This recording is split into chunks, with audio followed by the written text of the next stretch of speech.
Representative-elect from Colorado. Yes, we are crushing it in Colorado. Brianna Titone. In 2012 and 2014 and 2016, Republicans won your district, House District 27, by 10 to 15 to 13% respectively.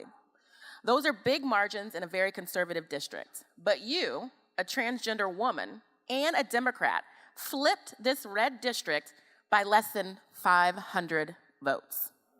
You are not supposed to win, and now you will be actually physically occupying my office and one of the only freshmen to office in the Capitol.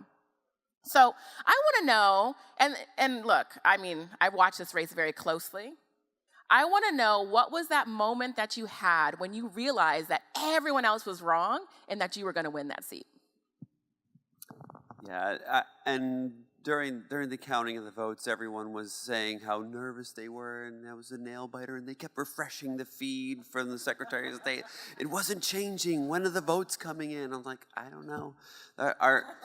Our clerk and recorder in Jefferson County was up for re-election too, and she wasn't doing very well in the polls, so they were a little bit lax on getting the votes counted.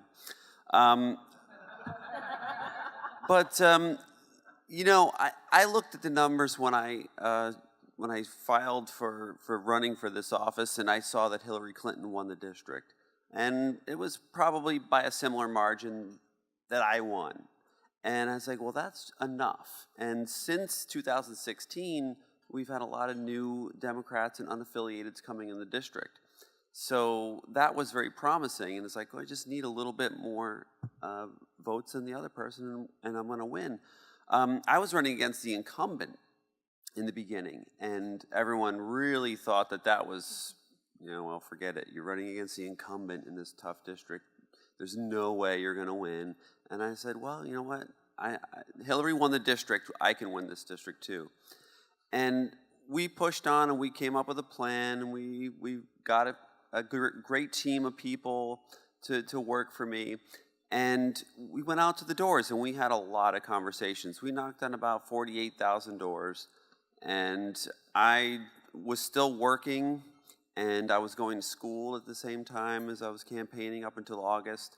So my team did most of the door knocking, but I did several thousand doors myself. And there was a conversation that I had with a few different people, and this one particular guy, he was probably in his 60s, and he was outside doing yard work, and I said, hey, are you so-and-so? And he's like, yeah, who are you?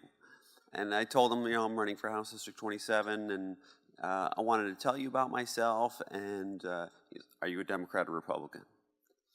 Well, I'm a Democrat. Oh, well, I don't like the Democrats. I voted for Republicans down the ticket. And he went on and on and on about every negative thing about Democrats you could possibly think of. And I was like, oh, I got to get out of this conversation. I'm wasting my time here. I got to move on to someone who's going to vote for me.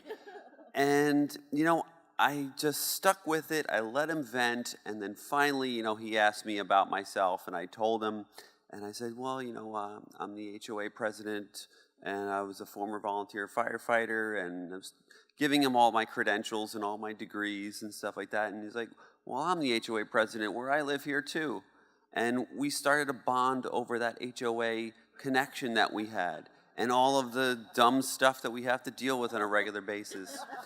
And that was enough to really, you know, get that conversation moving in a positive direction. And at the end of the conversation, after he told me that he voted for every single Republican, he goes, you know, I'll probably vote for you. And that was a really big turning point for me, because I was like, wow, you know, I can actually flip some people's minds here, and I only have to do that with one or two people over my opponent, and, you know, I can actually get enough votes to win. So, you know, we had several more conversations after that with similar people that were very disillusioned with the Democrats, and I said, forget about the federal stuff. It doesn't matter. It's the state stuff that really matters, and this is what I'm going to do for you. And that was really what, in my mind, I knew we had a chance to win, even though all the naysayers said we weren't able to win. Wow, thank you.